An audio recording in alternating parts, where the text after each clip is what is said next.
क्या आपने कभी सोचा है कि असली ताकत किसके पास है? हम सब किसी न किसी बड़े आदमी के नीचे काम करते हैं।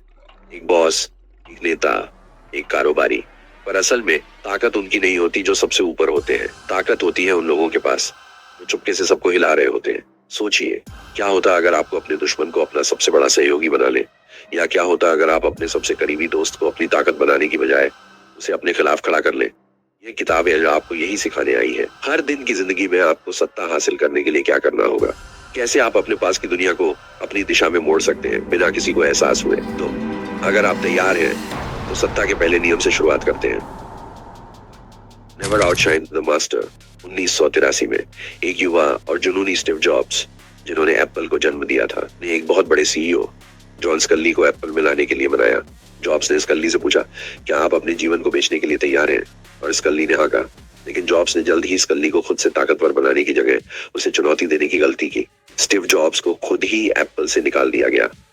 जो आदमी उन्हें सबसे पहले अपने बोर्ड में लाया था, वही उनकी सबसे बड़ी हार साबित हुआ। उनका अहंकार और अपनी चमक ने उनकी कमजोरी को जन्म दिया। सत्ता में सबसे बड़ा खतरा यही है कि आप कभी भी अपने से बड़े या ताकतवर व्यक्ति से ज्यादा चमकने की कोशिश न करें। अगर आप उन्हें पछाड़ने की कोशिश करेंगे तो वे आपको हटा देंगे। उनका अभिमान, उनका हुक्म सब कुछ प्रभाव डालता है। लेकिन क्या होता अगर आप अपनी रणनीतियों को छुपाकर काम करें और सबको अपनी राह दिखाए बिना योजनाओं का खुलासा किए? अगला नियम यही सिखाता है। Law number 2. Never put too much trust in friends. Learn how to use enemies. यानी दोस्तों पर ज्यादा भरोसा मत करो, दुश्मनों का सही इस्तेमाल करो। नेपोलियन बोनापार्ट, जो कभी फ्रांस का सम्राट था, ने एक बार अपने दोस्त और सेना के प्रमुख जोशुआ को विश्वास में लिया। लेकिन जब जोशुआ को बढ़ावा दिया गया तो उसने खुद को नेपोलियन से ऊपर समझा और गद्दारी की। नेपोलियन ने एक बार कहा था, संगठित रहो, लेकिन कभी भी किसी पर ज्यादा भरोसा मत करो। यहाँ से नेपोलियन की रणनीति बदल गई। उसने दुश्मनों को अपने पक्ष में लाकर उन्हें अपनी ताकत में बदला।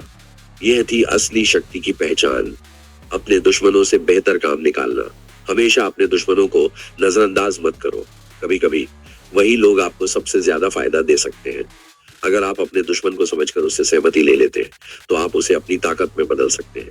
लेकिन अगर आप अपने इरादों को छुपाकर दूसरों को उनके विचारों पर चलने दें तो क्या होगा? अगला नियम यही बताता है। Law number 3. Conceal your intentions. अपने इरादों को छुपाओ।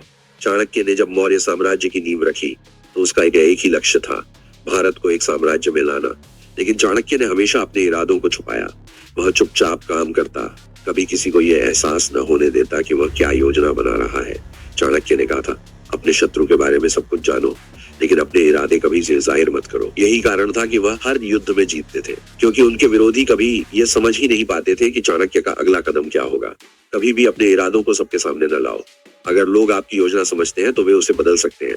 छुपकर रहना और सही समय पर कार्य करना, यही असली शक्ति है। अब अगर आप कम बोलते हैं तो क्या आपको आपकी ताकत दिखाई देगी? अगला नियम यही बताता है। Law number 4. Always say less than necessary. हमेशा उतना ही बोलो जितना जरूरी हो। वॉरेन बफेट, जो शेयर बाजार के सबसे बड़े निवेशकों में से एक है, ने कभी कहा था, आप जितना कम बोलेंगे उतना ज्यादा लोगों को आपकी बातें याद रहेंगी। जब वह किसी मीटिंग में होते हैं तो बहुत कम बोलते हैं, लेकिन उनका हर शब्द गहरा होता है। उनकी ये चुप्पी उनके विरोधियों को चौंका देती है और उनके दोस्तों को यह सोचने पर मजबूर कर देती है कि उन्होंने क्या नहीं कहा। यही एक असली रणनीति है। Tone, direct, practical. कभी भी ज्यादा बात मत करो, अपने शब्दों का महत्व बढ़ाओ। अगर आप हर समय बोलते रहते हैं तो लोग आपकी बातों को हल्के में ले सकते हैं। कम बोलना और जो बोलना हो उसे सोच समझ कर बोलना सबसे ज्यादा असर डालता है। लेकिन क्या होता अगर आपकी पहचान और प्रतिष्ठा सबसे बड़ी ताकत बन जाए? अगला नियम यही बताता है। Law number 5. So much depends on reputation guarded with your life. यानी प्रतिष्ठा पर सब कुछ निर्भर करता है, इसे अपनी जान से बचाओ। नरेंद्र मोदी ने अपनी राजनीति की शुरुआत गुजरात के छोटे से राज्य से की थी, लेकिन जब गुजरात दंगों के दौरान उनकी प्रतिष्ठा दांव पर थी तो उन्होंने उसे अपनी जान से भी ज्यादा बचाने की कोशिश की। उन्होंने अपनी छवि को संभालने के लिए बड़े कदम उठाए। मीडिया से लेकर जनता तक वह हर जगह अपनी प्रतिष्ठा को बचाए रखा। उनके विरोधी उन्हें गालियां देते थे, लेकिन उन्होंने अपनी छवि को कभी कमजोर नहीं होने दिया। आपकी प्रतिष्ठा ही आपकी सबसे बड़ी ताकत है। अगर कोई आप छवि को खराब करता है तो आपका पूरा काम खत्म हो सकता है। हमेशा अपनी प्रतिष्ठा को बचा कर रखो।